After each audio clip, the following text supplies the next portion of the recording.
Toda honra e toda glória seja ao nosso Senhor e Salvador Jesus Cristo.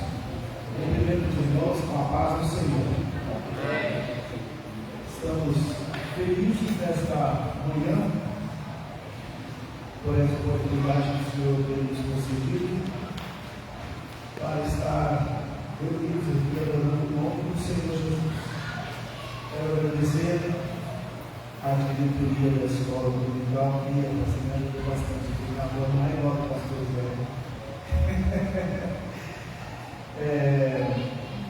Agradecer aqui a liderança da escola dominical que nos convidou para estarmos aqui compartilhando com os irmãos um pouquinho desta lição tão especial.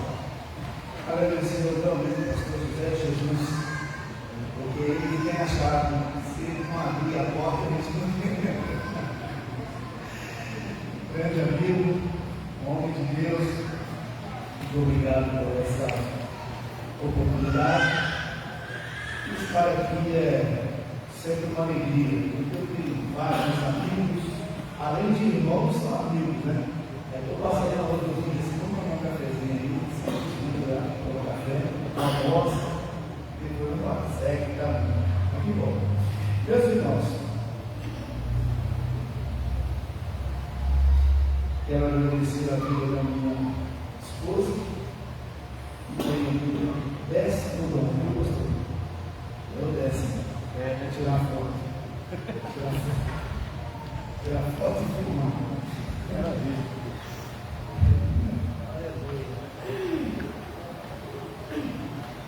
E me acompanha mais uma vez. Eu estava bem tranquilo essa semana, porque não tinha nenhum convite para ministrar a escola dominical. Daqui a pouco nós vamos ministrar num chá de obreiros lá. E eu até falei para ela, um livro da escola dominical sair lá e refrescar a mente para a quarta parte. De repente, na terça-feira, chega esse convite. E nós tivemos que mudar alguns planos de descanso, mas com muita alegria estar aqui com os irmãos. Meus irmãos, nós vamos à nossa lição. Nós estamos estudando nesse trimestre acerca da defesa da fé. Na verdade, o tema do trimestre todo é apologética. É uma matéria nova para alguns, né? Mas que tem o fundo principal firmar a nossa fé. Mas hoje, dentro da apologética, nós vamos tratar de um assunto específico, que é sobre a salvação. Nós já tivemos cristologia, já tivemos heresia, e hoje nós vamos falar de soteriologia, ou seja, a doutrina da salvação.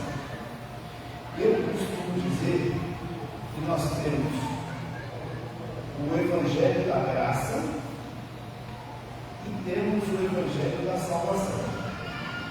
Ambos escritos pela mesma pessoa.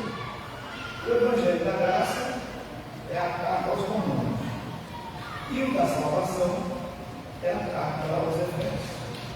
Então hoje nós vamos tratar da salvação. O tema da nossa lição é: a salvação não é obra humana. Eu quero acreditar que durante a semana nós lemos a revista, né? E aqui então algumas coisas não vão estar na revista, que nós preparamos algumas citações que não fazem parte do que está escrito na revista, porém estão dentro do tema. Posso ser que os irmãos não se encontram. Mas, quando a gente começa a falar, os irmãos já estão sabedores da lição pela leitura semanal, vão se encontrar. Vamos nós. A salvação não é obra humana. Uma das provas incontestes da volta de Jesus é a multiplicação das ceias. A verdade sagrada nunca foi combatida e rejeitada como nos dias antigos, ou seja, nunca foram tão combatidas verdades que nós pregamos. Hoje, todas as facilidades que nós temos, elas são por demais combatidas.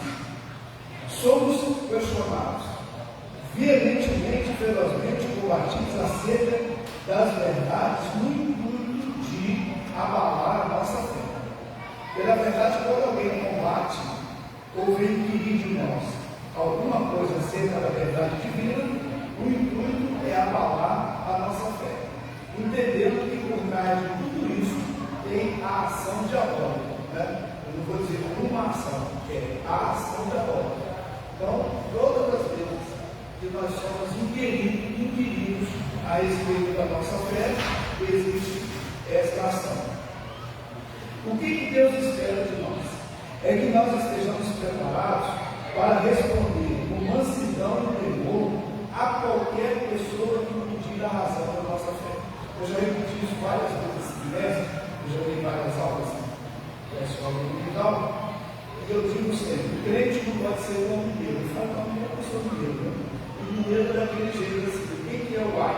Ele responde: o ai é o ai. Né? E crente não pode ser desse jeito. Né? O que você é crente? Eu sou crente. O que você é crente? Eu aceitei Jesus. O que você é crente? Eu vou para o céu. Não falou absolutamente nada. Né? E o que Deus quer é que nós estejamos prontos para responder quando formos inquiridos acerca da nossa fé. A nossa introdução, eu fiz aqui um relato paralelo, a introdução diz assim: na linguagem teológica, nós temos duas palavras gregas que elas nos dão o sentido dessa matéria. É sotéria e logos. A palavra sotéria é da soteriologia. Então a palavra sotéria significa salvação. E logos, que é de logia, né, significa estudo, tratado. Então, o que é que nós estamos estudando? Estamos tratando da salvação. O que significa salvação, biblicamente falando? Salvação significa livramento do poder da maldição do pecado e a restituição à comunhão com Deus. Isso é salvação. Então, os irmãos observam que às vezes tem coisas que a gente fala todo dia, e quando você para para estudar, você vai descobrir que tem algo mais excelente. Então, eu sou salvo. Aceita Jesus para ser salvo. Salvo de quê? Aí a gente responde: salvo do pecado, salvo do mundo, salvo do mundo. Assim a gente responde. Só que quando você para um pouquinho para estudar, você vai descobrir outras coisas mais. E hoje nós descobrimos isso aqui. Salvação é livramento do poder da maldição do pecado e restituição à comunhão com Deus. É por isso que nós dizemos que estamos salvos.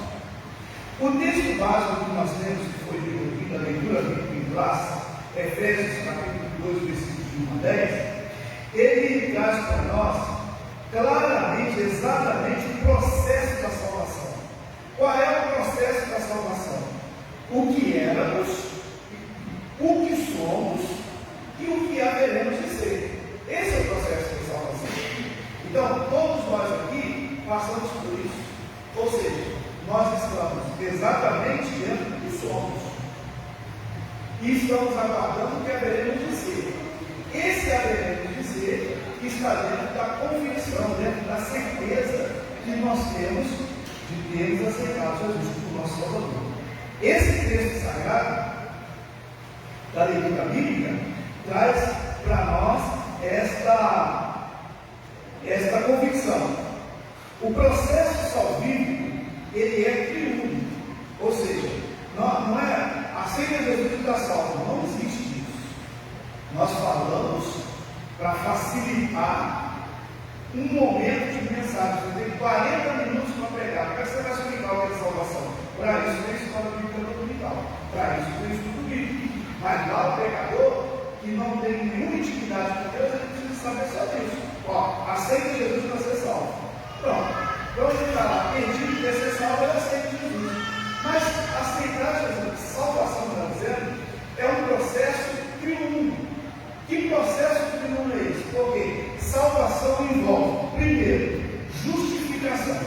Quando o homem aceita Jesus, ele é justificado por Deus. Depois, o segundo processo é a regeneração, ou seja, voltar a ser ou ter a característica daquele primeiro homem, regeneração, e finalmente a santificação. Então não é levantar a mão e ser santo, é um processo bem lento. Isso, né? essa missão vem para fortificar a nossa fé. O que eu estou fazendo aqui na igreja? Em qual estágio disso? Levantar a mão para ter. Agora, os outros estágios, os outros dois, regeneração, eu já sou um novo homem, eu já me tornei um novo homem. Tem muita gente que está na igreja e não é novo homem, continua sendo velho do mesmo jeito. Eu falei para o Maurício, pastor José, essa lição de hoje é muito pesada, mas é boa, tá? Então tem muita gente dentro da igreja que não está regenerado, ele só levantou a mão, nada mais. E aí, depois da regeneração, é que vem o processo da santificação. Eu não vou entrar por esse pecado, eu vou falar o resto do dia sobre isso. Mas é dentro desse patamar que nós temos que entender a salvação. Então, por que é dessa forma?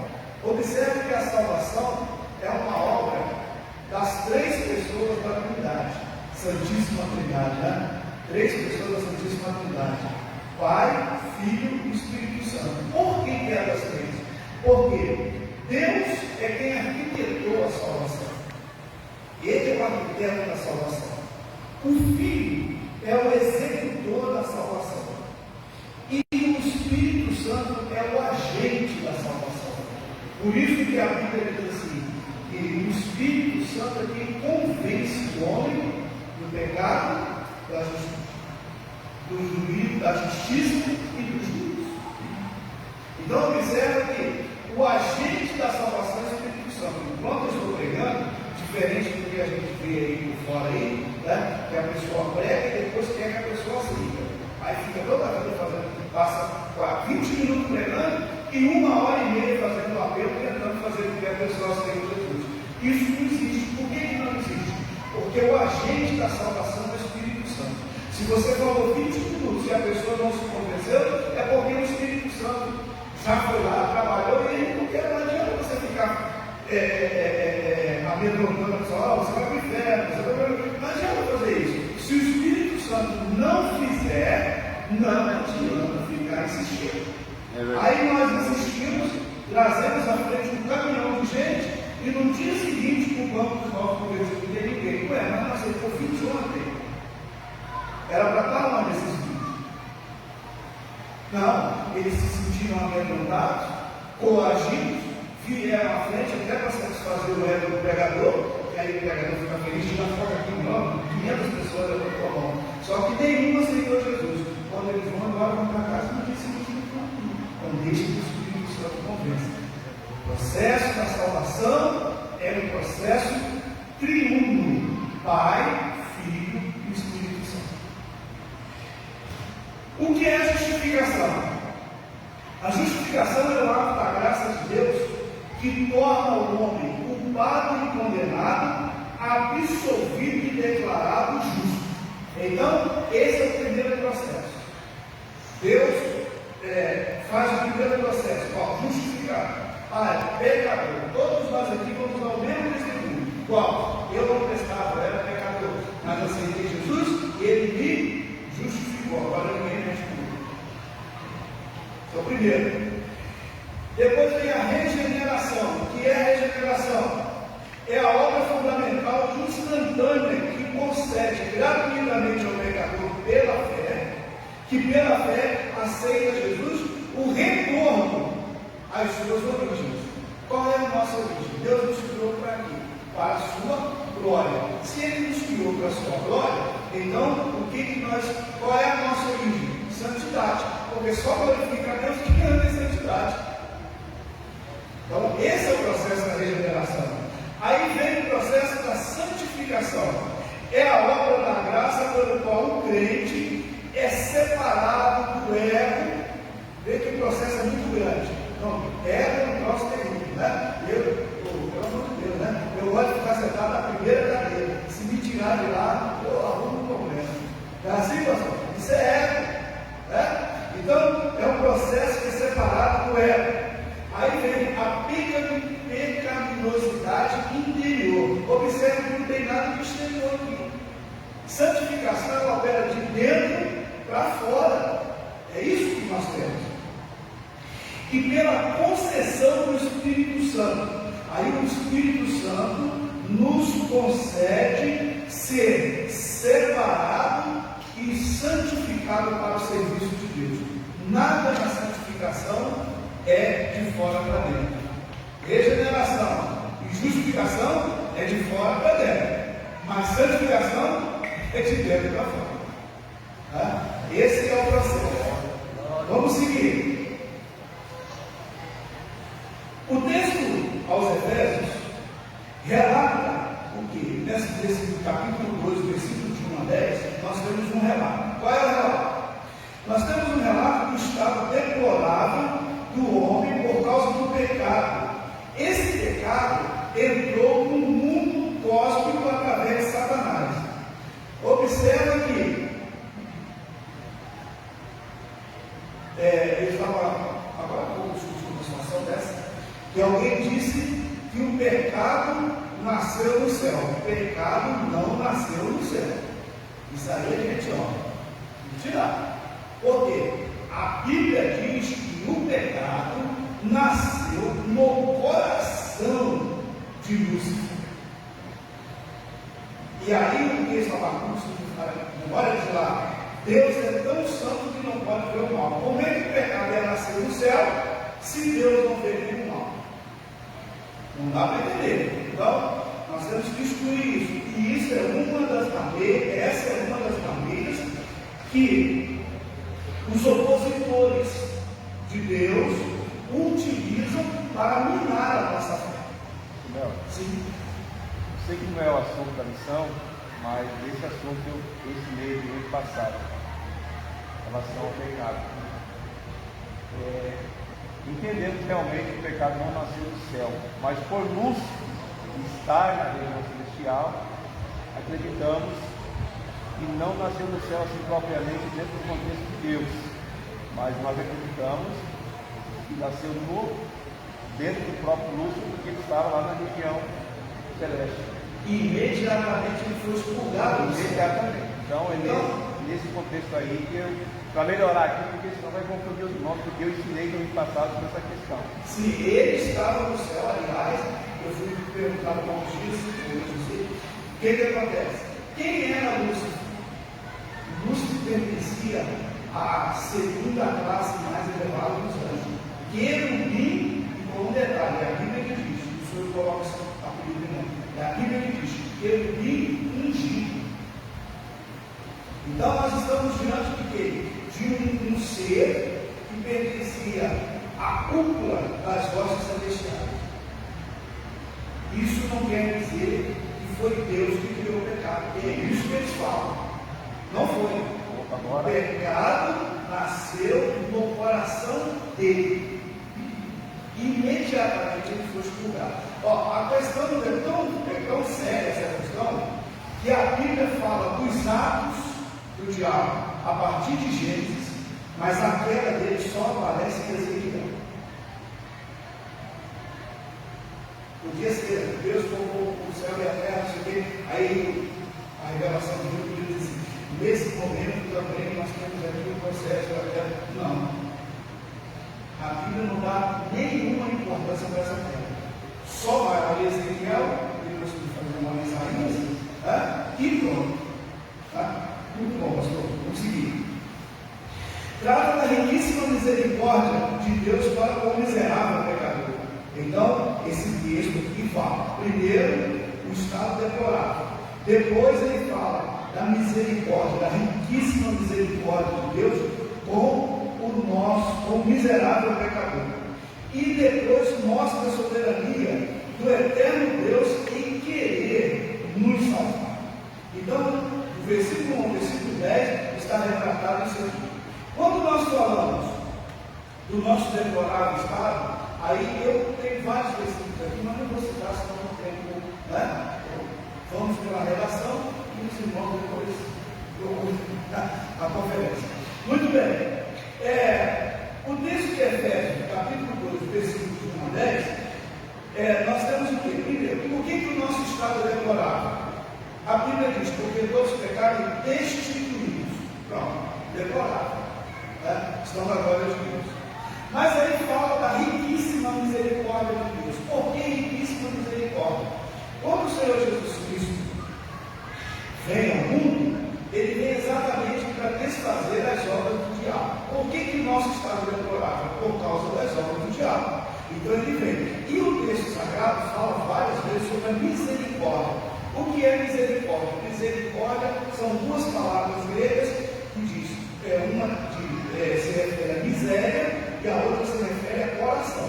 Então, é miséria e córdia, coração.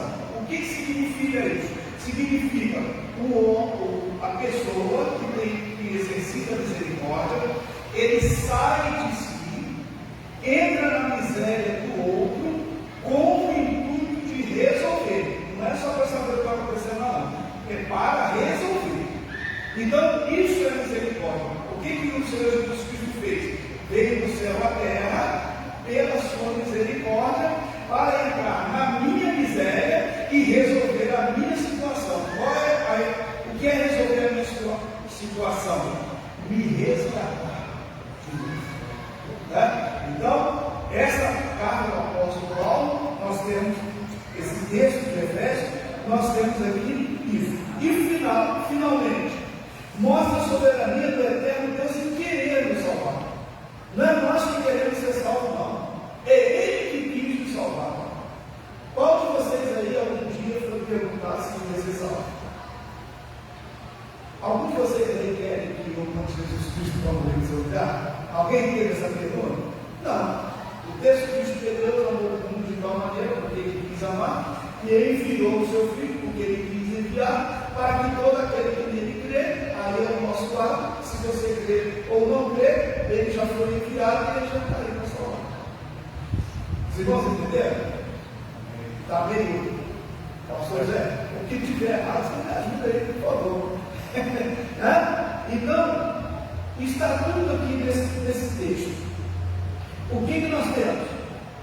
O que promove a salvação? Primeiro, a encarnação de Cristo. Se Cristo não tivesse sido encarnado, como nós iríamos crer? Crer em quem? Aí, já passamos por essa matéria, né? Nesse estudo, para ver toda a obra que Cristo veio fazer e fez. Então, toda essa obra. Depois vem a morte vicária de Jesus, ou seja, Ele morreu, sim, morreu. E a nossa garantia, a sua ressurreição. E disso, os apóstolos deram testemunho fartamente. Isso aqui, o que é? É o tripé doutrinário da salvação.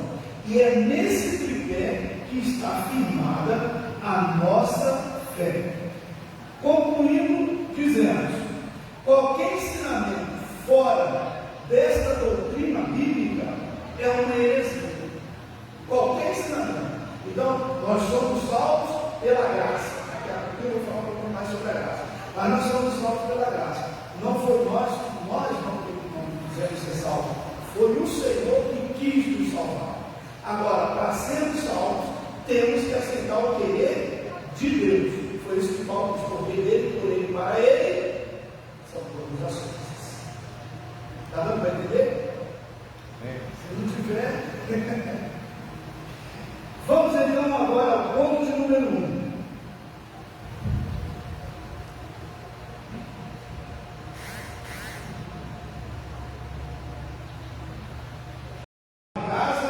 cansado, querendo dormir, mas o Espírito falou mais alto e falou para o meu corpo: me leva para a igreja.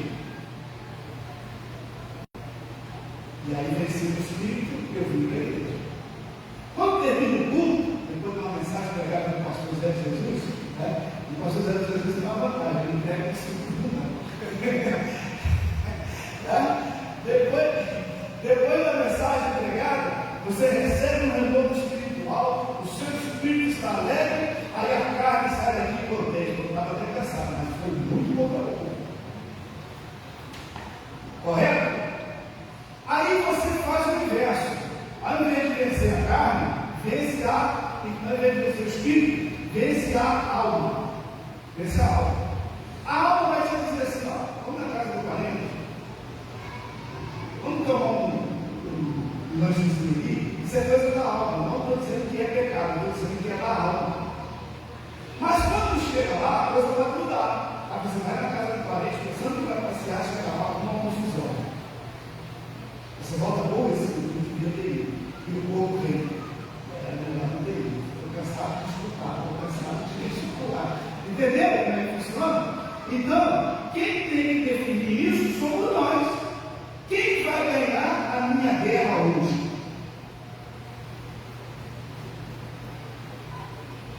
A alma ou o espírito? Eu preciso responder. Só para a gente voltar aqui. Então aqui nós temos o quê? As três faculdades da alma. Olha como é que é difícil. A alma, a gente segurar a alma. Difícil. Porque são três faculdades. Quais são? Primeiro, o intelecto. Paulo está dizendo que o intelecto do homem está corrompido. E ele é onde está o nosso pensamento, onde está a nossa inteligência, onde tudo que fala de intelecto, né, de psique, está na alma. Então, a primeira. O segundo, o sentimento. Sentimento é o nosso sensor. O que nós sentimos? Sentimos bem, sentimos mal, sentimos para melhor, sentimos para pior. Está corrompido também. E finalmente, a nossa volição, ou a nossa vontade, a nossa capacidade de decidir qual vai ser a minha decisão. Como nós estamos falando do carro, vou falar um negócio para os irmãos. Tem gente que pensa que quando a pessoa aceita Jesus, Jesus vai lá e muda ele, o cara é bravo, fica manso. Não. Ele continua bravo do mesmo jeito. A criolinha era ranzinza antes de aceitar Jesus. Aceitou Jesus, continua ranzinza. Pastor, então onde está o problema aí? Quem é que resolve isso? É que através da ação do Espírito Santo, nós começamos a dominar a nossa alma. E o domínio da alma é que faz com que você fique bem. Só o pensamento. Deu vontade de dar um soco. Mas você não acerta Deus. E não sabe não pegar o soco. E não adianta. Então, isso aí é o processo salvífico dentro de nós. Conseguimos dominar a nossa alma. Porque quem faz isso é a alma. O Espírito não. A Bíblia diz que o Espírito está sempre. Tá? Vamos continuar.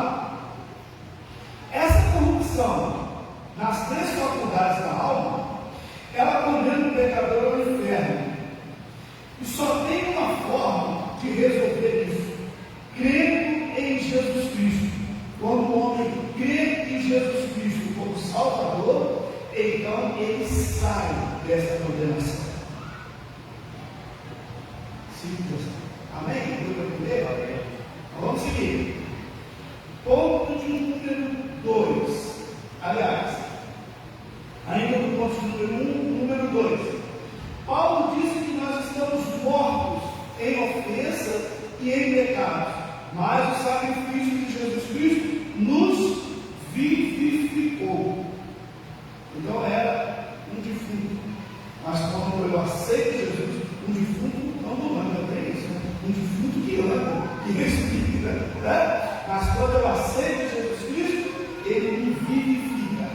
Vivificar significa dar a vida novamente. Glória a Deus. Depois, aí nós temos aqui, o comentarista nos chama a atenção para os versículos de 8 a 10. Essa passagem bíblica elimina qualquer interpretação ou tentativa da salvação com a ajuda humana. Por quê? Pela graça sois salvos por meio da fé. Isso não vem de vós, é dom de Deus. Então, ninguém quis ser salvo. Ao contrário, o Senhor que quis nos salvar.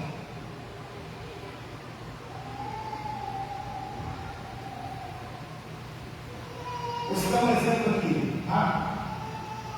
Como é que você faz para salvar quem está se afogando? Primeiro, você tem que ficar longe dele. Se agarra quem está afogando, ele vai te matar. Né? Primeiro. E na primeira oportunidade que você tiver, pronteia ele, desmaia ele, faz outra coisa. Daí você consegue salvar. É exatamente isso que Jesus fez conosco. Deus fez exatamente isso. Eles estão longe de mim. Não é isso que a Bíblia diz, que nós nos distanciamos de Deus? Longe. Então ele arquiteta o socorro. Ele é o socorro. A vida do seu filho para nos salvar. Aí o que o filho faz? O texto diz que nós estamos já morrendo, mortos. Aí está morto, é fácil de socorrer. Foi lá e pega os cabelos e vai morar. E aqui eu dou a ele uma nova vida. Aleluia. Glória a Jesus. Muito bem. Então a salvação não tem a nossa salvação não tem nenhum mérito nosso. É tudo da parte de Deus. Ponto de número 2. Depois assim um pouquinho rápido, porque eu quero aproveitar essa sessão gostosa, eu quero aproveitar o tempo e passar o máximo de informação que eu puder. E se os irmãos tiverem alguma pergunta, pode perguntar. Posso ser eu não respondo, se ninguém responde. Soteriologias inadequadas na antiguidade. Nós temos aqui os reencarnacionistas. Como termos soteriologia, nos referimos aos diversos princípios religiosos inadequados sobre a salvação. O primeiro deles é a doutrina da reencarnação. É tão antiga quanto a humanidade. Então, já paramos aqui para a gente dar uma explicação para os irmãos. A primeira doutrina inadequada sobre a salvação é a reencarnação.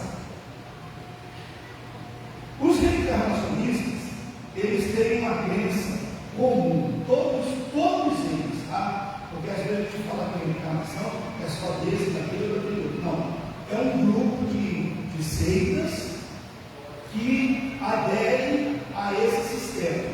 E aí eles têm uma crença em comum. Qual é a crença que eles têm? O sofrimento pode promover a expurgação da natureza pecaminosa. Então, o que eles querem dizer? Se você fez alguma coisa errada aqui, pode ficar tranquilo, porque você vai pagar aqui mesmo, né? E através do sofrimento você vai se limpando. Entende onde foi? É isso aí que eles ensinam. Mas, quando a gente vai estudar esse tipo de doutrina, nós vamos encontrar o quê? Uma contradição. Qual é a contradição? É que você sofre para se limpar. Mas se você não fizer boas obras, você não se limpa. Aí vem a pergunta: o que limpa na verdade? O sofrimento ou as boas obras? Entendendo? É aí que nós precisamos ter conhecimento para quando for inquirido a gente saber o que está falando. Não, você vai passar pela reencarnação. Você na próxima reencarnação, vocês dizem, né? Na próxima reencarnação você virá melhor. Aí depois, na próxima, e ele nem sabe quando vai terminar essa quantidade de reencarnação. E vai reencarnando, você vai estar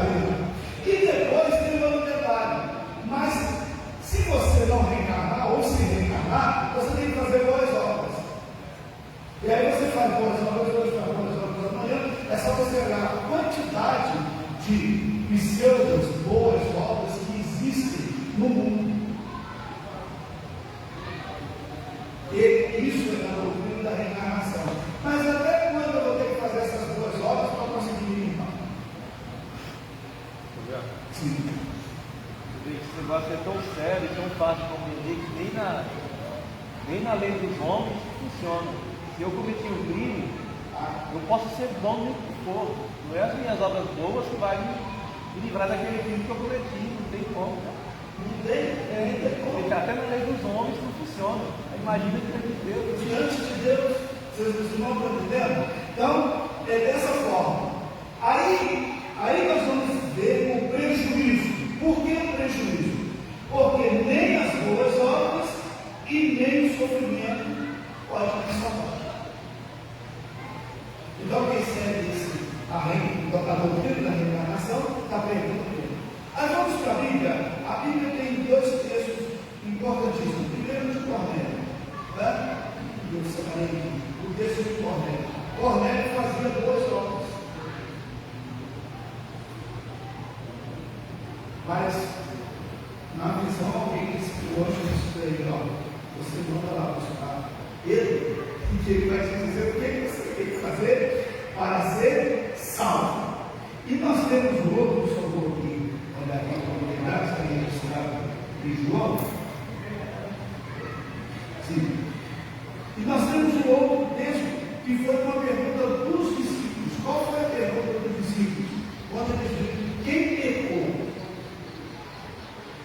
Foi ele ou foi seus pais para que ele nascesse cego? Em outras palavras, estamos diante do processo do sofrimento.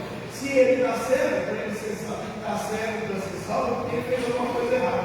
Então a cegueira está purificando ele. Resposta de Jesus: nem ele e nem seus pais. Mas foi assim para que se manifestasse a glória de Deus. Tá? Muito bem. O que significa reencarnação? Já falei, os irmãos já estão sabendo. Reencarnação significa outra vez em carne. Isso é reencarnação. Outra vez em carne. Então, diferente do que a Bíblia diz. A Bíblia diz que morre, o espírito é conduzido a Deus, né? Vai para o paraíso, o espírito. E aí, na reencarnação, você vai falar de novo, esse espírito volta de novo em carne. Só que Deus diz assim: era isso mesmo? Depois da morte segue-se no reencarnação. É por isso que eles adotam o quê? O carne. Carne é a mesma coisa que dizer assim: nunca resolve, nunca resolve, nunca resolve. Karma hoje, karma amanhã, karma depois. A pessoa nasce com um problema, isso é carne. Não resolve. Sim. O versículo é bem enfático, diz assim, ó: e como os homens estão ordenados a morrer uma vez, e depois disso, só uma vez. Então não existe reencarnação. E outra coisa, estou pegando aqui, ó. E outra coisa, se morre uma vez e segue o juízo, o que nós temos que fazer? A nossa salvação só é garantida em vida. E a Bíblia diz: só é garantida em vida se com a tua boca confessares, de fundo confessa. Depois que morre, meu irmão, não tem vela, não tem reza, não tem Ave Maria, não tem mais nada, acabou.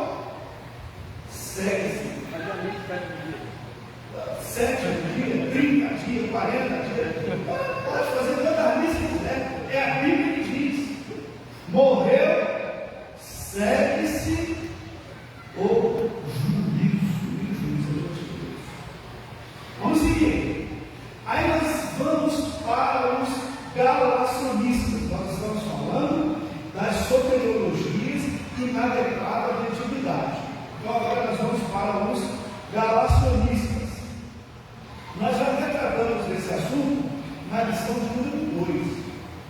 Na lição de número 2 nós falamos um pouco sobre isso, né? A verdade bíblica exposta por Paulo foi categórica. A lei não pode salvar. A única coisa que salva é a fé em Cristo Jesus. Pronto. Por que ele fala isso? Como nós estudamos na lição número 2, os galaxianistas eram os judaizantes infiltrados na igreja que queriam adotar uma ajuda para a salvação.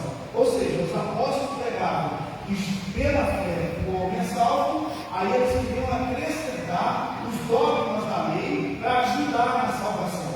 E Paulo então vai contestar isso aí, e ele diz assim, taxativamente, só a fé em Cristo é que pode salvar. Então não precisa de mais nada, não precisa de mais de ajuda nenhuma. É por isso que existe aí aqueles que ajudam. Eu creio em Jesus Cristo, e aí mais uma quantidade enorme de sangue. Né? É desse jeito. Mas não é assim. A fé salvadora é na pessoa de Jesus Cristo. Terminantemente, as obras em nada ajudam a salvação. Nada. Ah, você fez alguma coisa boa? Glória a Deus. Você conseguiu fazer. Mas não conta para a salvação, porque não dá para contar. Não tem espaço para agregar a obra salvífica obras. Porque senão, como diz a palavra de Deus, não vem das obras para que ninguém se engane. Exclusividade de Deus. Então, pode fazer o que você quiser. Não conta para a salvação. O pensamento pelagiano que nós estudamos também na lição passada, na lição de número 10, na lição passada, está de certa forma implícito na doutrina galaciana, porém está rechaçada, expurgada pelas Escrituras quando nós lemos a carta aos Efésios, na nossa lição, capítulo 2, e o verso de números 8 e 9 de lá. Porque pela graça sois salvos por meio da fé, isso não vem de vós, é dom de Deus. Não vem das obras para que ninguém se glorie. Sendo assim, os galacionistas perdem, segundo a teologia bíblica, perdem segundo a teologia bíblica, porque a salvação tem uma dinâmica. Eu quero chamar a atenção dos irmãos aqui, sei que os professores que estão você já falaram sobre isso, mas eu vou falar também. Observe bem, tem muita gente que pega a Bíblia, né, e faz a Bíblia um mistério tão grande que não dá para entender quase nada. Né? E a Bíblia é tão mais simples que a gente consegue entender que só tem Bíblia, só tem duas coisas. Só tem lógica e milagre. Entendimento e mistério. O que é entendimento? É o que Deus preparou para que nós pudéssemos chegar ao conhecimento. O que é mistério? Aquilo que Deus já ocultou. Está oculto. Não tem ninguém que vai tentar explicar o que Deus fez. Então isso é mistério. Mas para a minha salvação, Ele revelou, a Bíblia diz que Deus revelou para nós a sua salvação. Então está revelado. Se está revelado, eu posso entender, eu posso compreender o que é o plano de salvação. E dentro disso, nós temos então a dinâmica da salvação. Qual é a dinâmica da salvação? A dinâmica da salvação inclui em 5 estágios. Primeiro estágio da dinâmica da salvação, a fé. Ninguém é salvo se não tiver fé. Primeiro estágio, fé. Segundo estágio da salvação, as Escrituras. A Bíblia é o segundo estágio da salvação. O terceiro estágio da salvação é o Cristo, a pessoa do Senhor Jesus Cristo. O quarto estágio, a graça. E o quinto estágio, a glória de Deus. Eu falei 5 estágios, não falei? Tira um desses para ver se você alcança a salvação.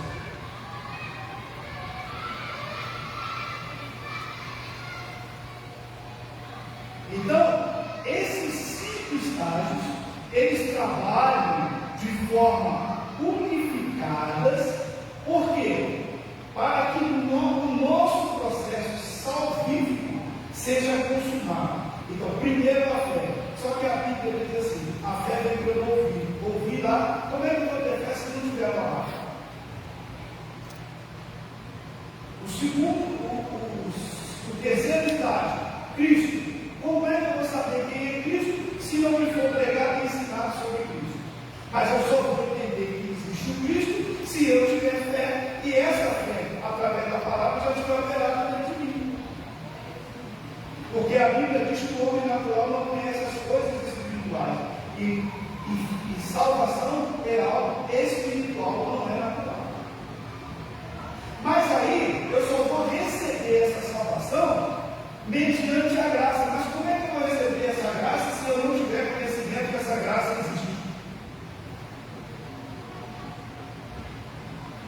Então, no quarto estágio da salvação, a graça. Mas para que eu vou ser salvo? Eu costumo dizer que a igreja só tem 3 motivos para existir. Primeiro motivo, glorificar a Deus. Segundo motivo, ganhar almas. E terceiro motivo, aguardar a volta de Jesus. Pilar da igreja. O pilar do salvo, o pilar dos crentes. Aí, por último, a salvação é a glória de Deus sobre a minha vida. Mas como é que eu vou saber que a glória de Deus existe se eu não tenho fé, se eu não conheço a palavra, se eu não conheço Cristo e se eu não fui impactado pela graça? Então, o processo salvífico, ele é um processo que tem 5 pilares e não pode tirar nenhum desses. Foi isso que o artigo dela falou. Né? Paulo, escrevendo aos Gálatas, ele não isenta a lei do processo da salvação. O processo é muito interessante. Às vezes a gente pega a lei e mete o pau na lei, não é assim? Arrependo da lei. Não. Paulo, quando escreve aos Gálatas, ele coloca a lei dentro do processo da salvação. Por quê? A gente só sabe que cometeu um crime porque existe lei. Se não existe lei, você não comete crime.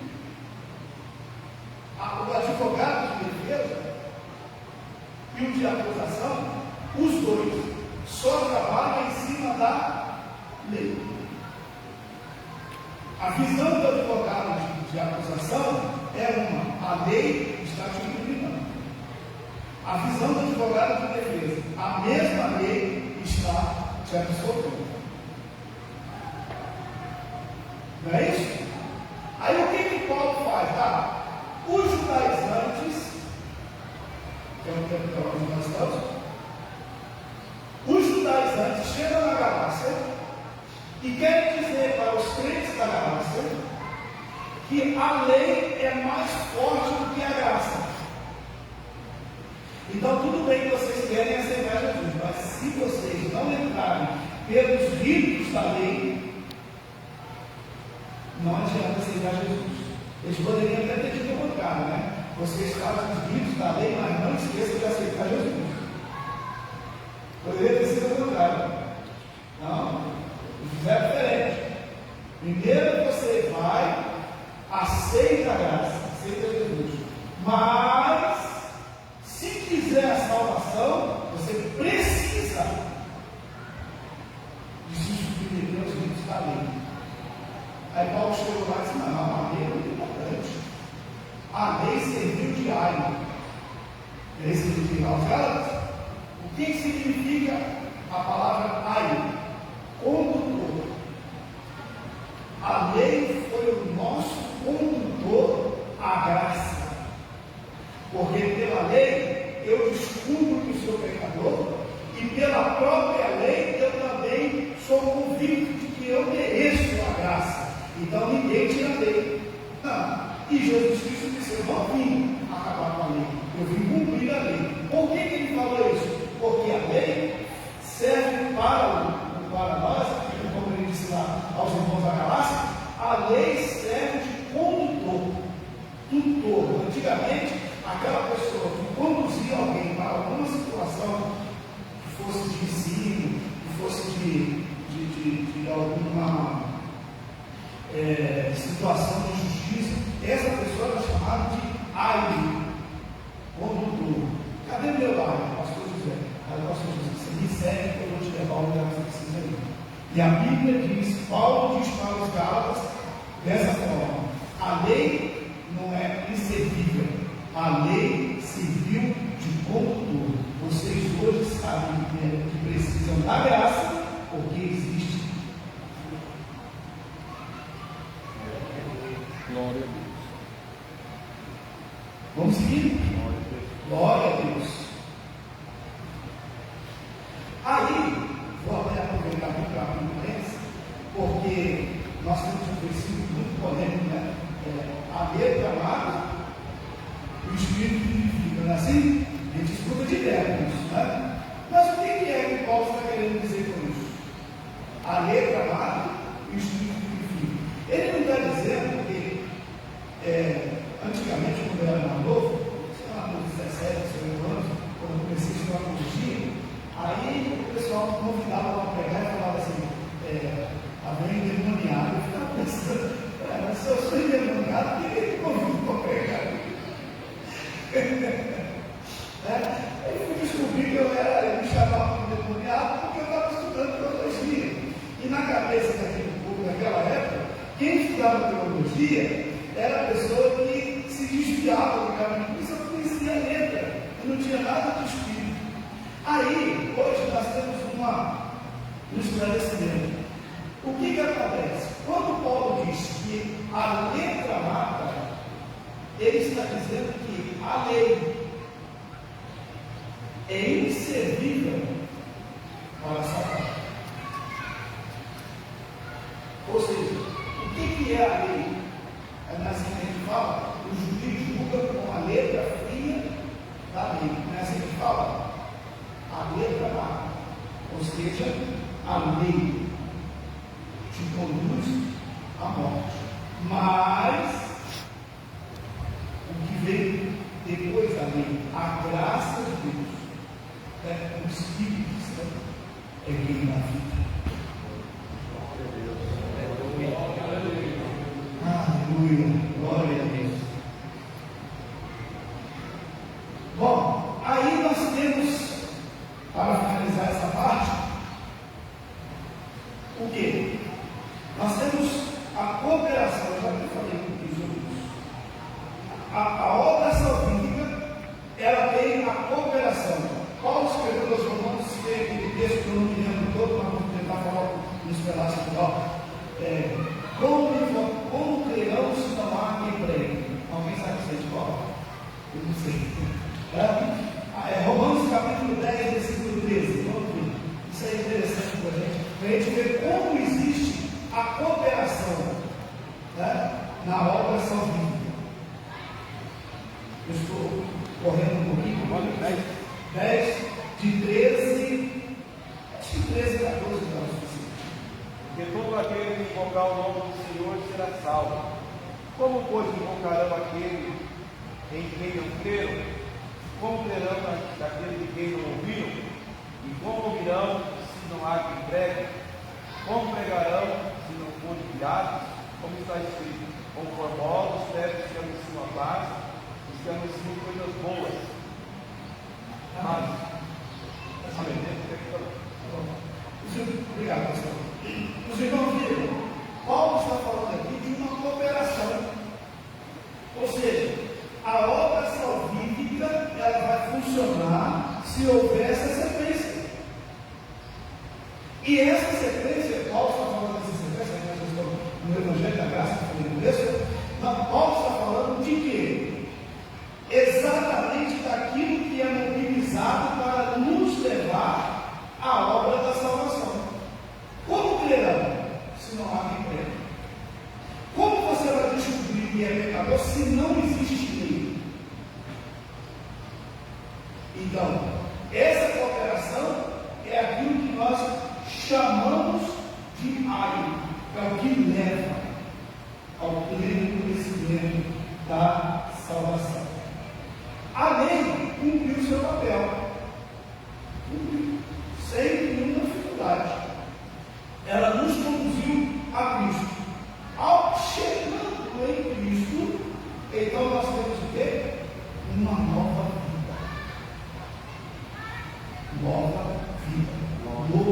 conselho. Vamos para os gnósticos.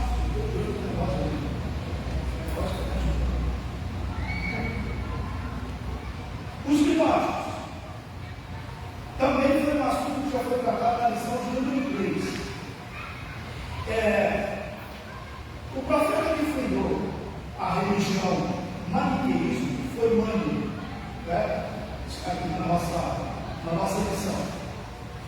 O que é o gnosticismo? Esse cidadão aqui, ele era tão petulante que ele se achava um profeta acima de Jesus. Esse Mânio. E foi ele que difundiu o gnosticismo. Agora vamos entender o seguinte: não é muito fácil da gente explicar o que é gnosticismo, porque não é uma seita. São várias seitas que defendem esse ponto de vista. Então, o que é o gnosticismo na verdade? É uma mescla, um sistema de sincretismo em parte do judaísmo, cristianismo e platonismo. Então, vamos entender um pouquinho isso aqui rapidinho. Vejam bem, como a gente vai se defender numa situação dessa? Por quê? O sistema é judaísmo e a gente tem muita coisa judaica, correto? Mas ao mesmo tempo ele é mesclado com o cristianismo, que é a fé que nós estamos pensando, né? E finalmente é mesclado com o platonismo, que aí fala de filosofia. Então o gnosticismo é uma mistura de judaísmo, com cristianismo, com filosofia. E aí, às vezes, né, a gente está ouvindo uma mensagem gnosticista e está pensando que é Deus que está falando. Olha que é difícil. Veja bem, o gnosticismo ele é fundamentado em duas bases. Ele é duplo. Qual é a base do gnosticismo? Ele é assim, ó. Ideia e objeto. Isso aqui é ideia, isso aqui é objeto. Então a minha ideia está relacionada a esse objeto. Ele é mente e matéria, ou seja, eu penso e o meu pensamento é uma matéria. É luz e trevas, ou seja, eu posso servir a Deus, mas Deus é tão bonzinho que Ele não vai me castigar se eu for do bairro. Tá? Ele é o bem e o mal. Não, uma mentira santa não vai mal. Vocês vão ver. E Deus e Satanás. Satanás não é tão ruim assim, não. Alguém? Vocês já ouviram falar isso? Satanás não é tão ruim assim. Então, isso é o gnosticismo. Já vou encerrar aqui, tá? Nesse ponto, nós temos uma situação, que aqui eu vou encerrar isso. É uma situação que é a mais crítica que nós vivemos. O que é a situação crítica? O gnosticismo, ele está tão impregnado na humanidade que ele chega nos nossos cultos. Agora vai ficar pesado para mim, né? Depois você sai também. Chega nos nossos cultos. Por que chega nos nossos cultos? Porque nós pegamos Deus e colocamos para brigar com o diabo. Ou seja, irmão, o diabo fez tudo para impedir eu estar na igreja hoje. Mas Deus é tão bom, ou seja, você só vê que Deus brigou com o diabo e fez você ir para a igreja. Sim ou não?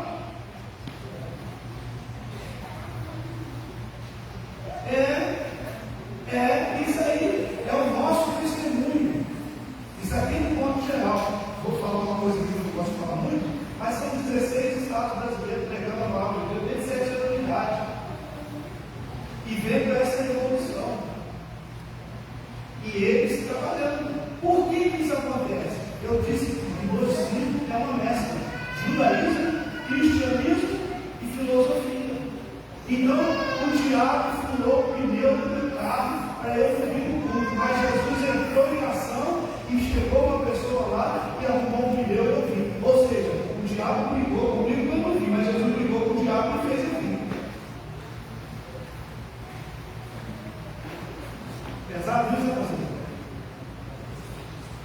Mas a gente está falando aqui de salvação.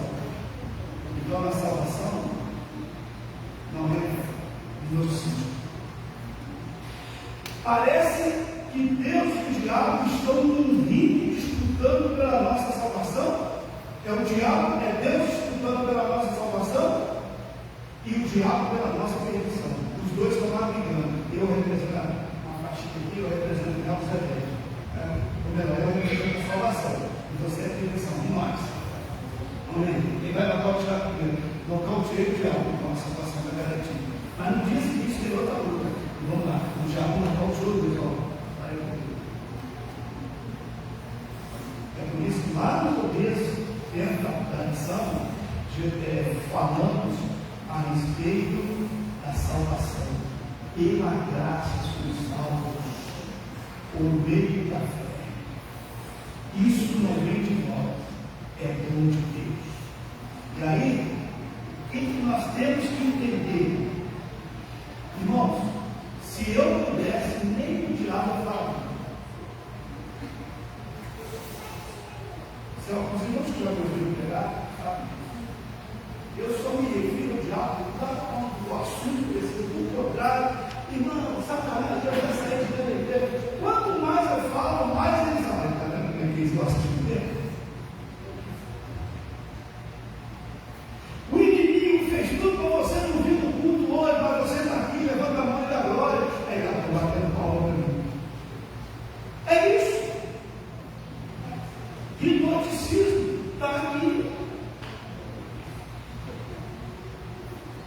Nossos cultos são enfeitados de práticas judaizantes e deixamos o cristianismo fora. Mas ainda bem que hoje a lição está nos alertando algo muito especial. O Senhor Jesus Cristo, quando se apresentou, disse assim: é me dado todo o poder no céu e na terra. Não sobrou poder para ninguém. E tudo que pedires ao Pai em meu nome, não é ninguém mais. Aleluia. Oh, glória a Deus. O Evangelho é puro. Sendo puro, ele é mais gostoso. Sendo mais gostoso, ele é mais edificante. E aí a Bíblia diz que ele, o próprio Jesus Cristo, se apresenta e ganha melhorar para chegar no final. Faltou só duas palavras. O Senhor Jesus Cristo se apresenta e diz assim: eu sou o Alfa e o Ômega. Isso significa dizer que ele cuida da frente e cuida de trás. Não precisa intermediário nenhum. Maria sabia. Faltou filho. Eu não sei de nada. Faz tudo que ele me mandar. Tudo que ele mandar. Deus nos abençoe. Aleluia. Oh, aleluia. Oh, glória ao nome do Senhor. Com a permissão do pastor, vamos fazer uma oração. Vamos agradecer a Deus e não vamos permitir que nenhuma mistura venha perturbar a nossa convicção de salvos na pessoa de Jesus Cristo. A glória a Deus. Glória a Deus. Aleluia. Tem tristeza? Pastor José, vou falar aqui de uma tristeza que eu carrego. De pessoas quando dizem assim: por que Jesus antigamente fazia e hoje não faz mais? Antigamente nós vimos acontecer isso aqui e hoje não vemos mais. Talvez porque não observamos. Não, com certeza. Porque não observamos. Porque ele mesmo não mudou. Continua operando na mesma forma. Aleluia. Te adoramos, Pai. Bendizemos o teu nome nesta manhã por essa oportunidade do Senhor nossos corações de alegria, de fé, de coragem para prosseguirmos caminhando nesta jornada preciosa. Pedimos a tua ajuda pelo teu servo, pastor José, líder maior desta igreja, e por todos os seus colaboradores, escola dominical, todos os departamentos. Que o teu nome continue sendo glorificado. É o que nós te pedimos e que agradeceremos hoje para todo sempre. Amém. Vamos estar